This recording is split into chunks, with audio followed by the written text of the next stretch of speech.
Hi, I'm Keith Knight. I'm assistant manager at Cirencester Town, Cheltenham Town legend and Sheridan Cricket Club legend. Steve Cleal, manager of Bishop's Cleeve FC. Next thing you know, you're John break Brough, on the Monday. There's always town manager. Alex Sykes, Shortwood United manager.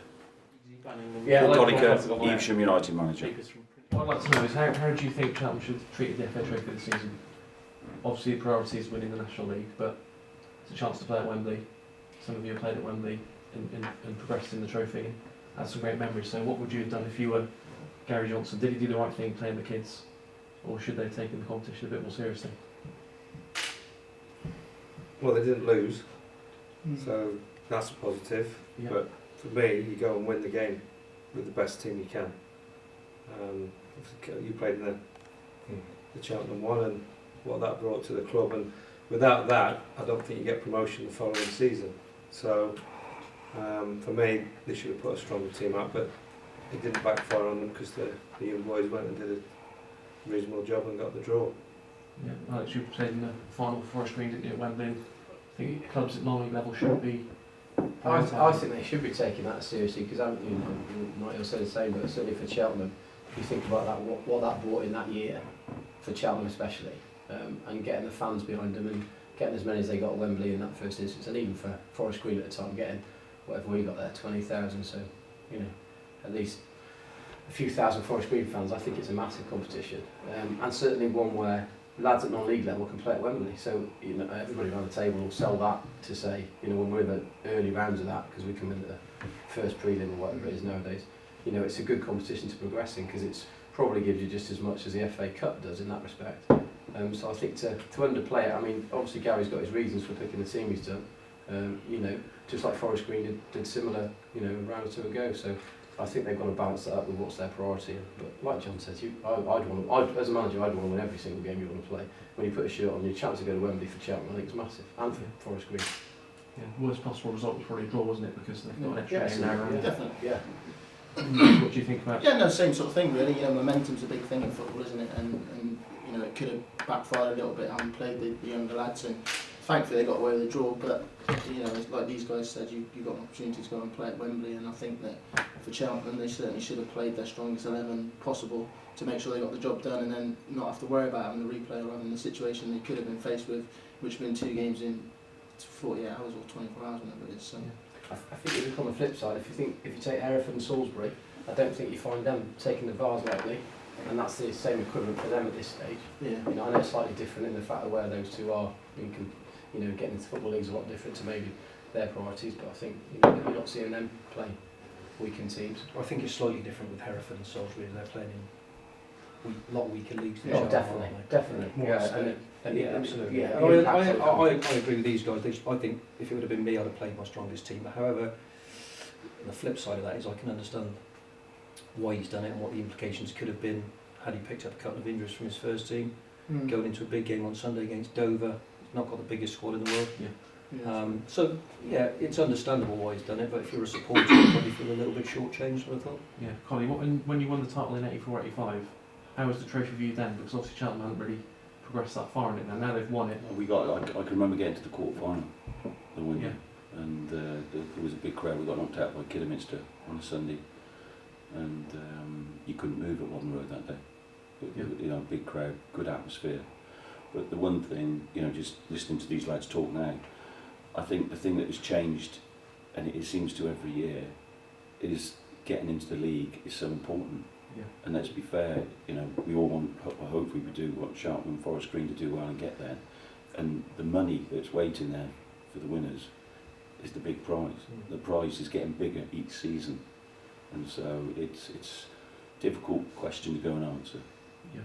At a national level, do you find it annoying that teams in the Premier League don't take the FA Cup seriously? It's something that I've been asked over the years, quite a few questions about that, and I would say if you put a Champions League place up for grabs for the FA Cup, it would change the whole attitude of the Premiership. And again, to me, the Champions League you should be champions of your country. You shouldn't be finishing 3rd and 4th in your league and still being able to qualify for the European Cup. But for the FA Cup, if they did decide to change that, I can assure you that you know, the Premiership teams, their whole attitude would change. Yeah. So you probably feel different about the FA Cup being a gooner, don't you?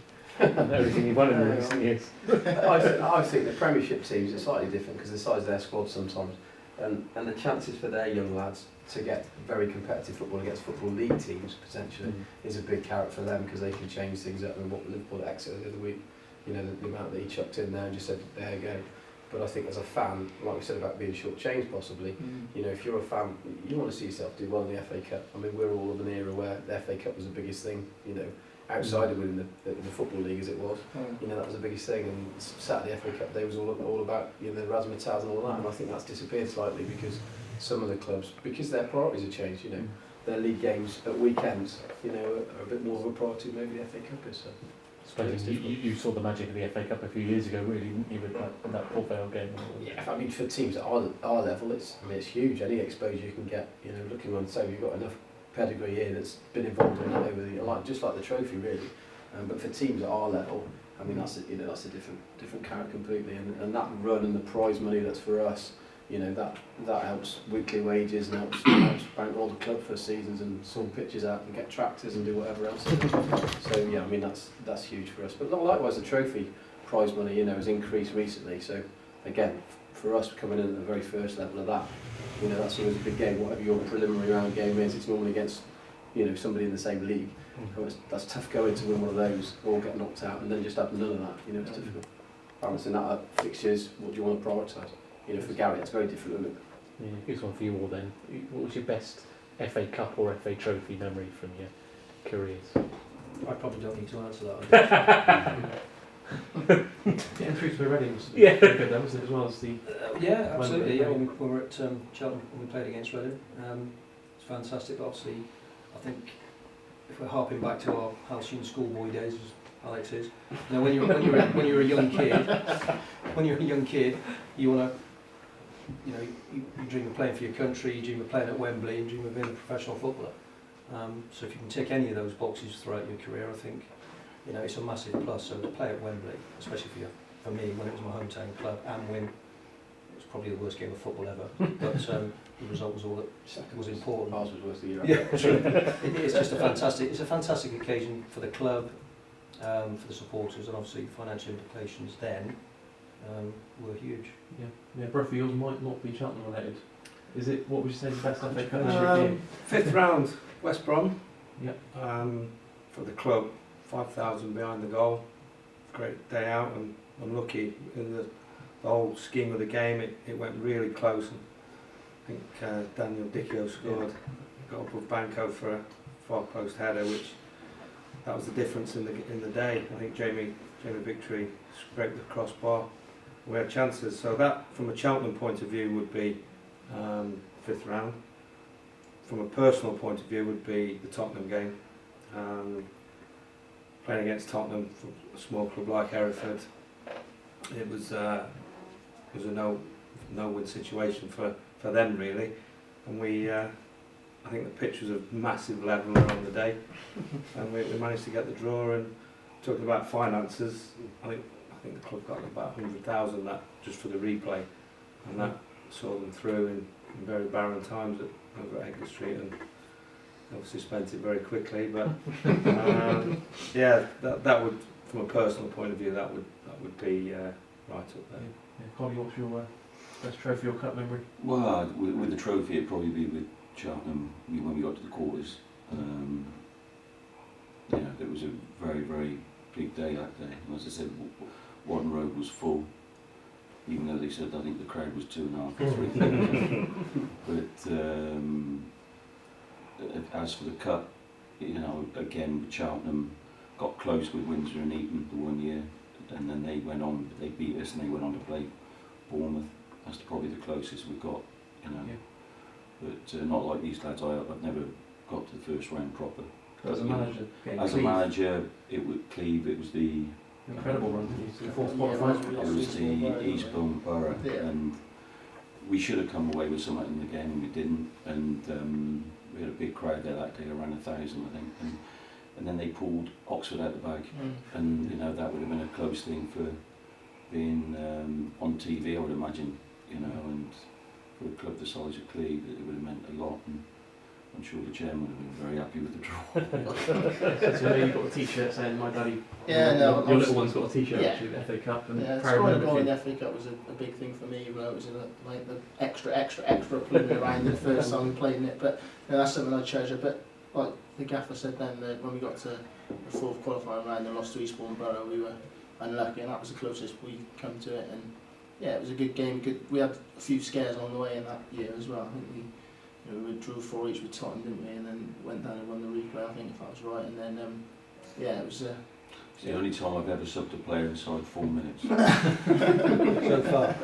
So far. So far. So a good selection. Sykes, what's your top memory? Trophy's got to be with Forest Green that year, getting to the final. On the flip side, being cup side because I played for Nuneaton in the next time they got there with the Villa Park one. But yeah, that run was brilliant that year. I mean, obviously getting to the point where the semi-finals were drawn out and it used to be live on the radio. So tuning in when I worked locally, trying to see if I'd get Cheltenham, because Cheltenham were in the semi at the time. So thinking that would be, we wanted to try and avoid that because we both get to the final. Of course, Cheltenham then got beat by Kingstone and we got them. So Yeah. I mean, there was not much football played in either of those. I think the semi-final was a cracking game, but we'd struggled down there and then eventually won up and been 2-0 down, I think, in about 20 minutes at home. So yeah, that was a good memory, that one. But FA Cup, probably one with Nuneaton, that was, well, Brough said about circumstances. I think in this day and age, if a groundsman or even a referee would have been anywhere near that, because it was on Sky, they just got the game on, and it was an absolutely treacherous night. It was whacking it down the rain all day, all night, and it was just horrendous against Stoke. And Macca, local lad, Mark McGregor, scored the winner in about the 80-something minute. So that was good memories. And on a Tuesday night in Nuneaton, it was a good one because it was on telly, and for us at the time, being on telly was a big thing because it didn't happen a lot. Yeah. Nowadays with the FA Cup, obviously it happens a bit more. So. Yeah.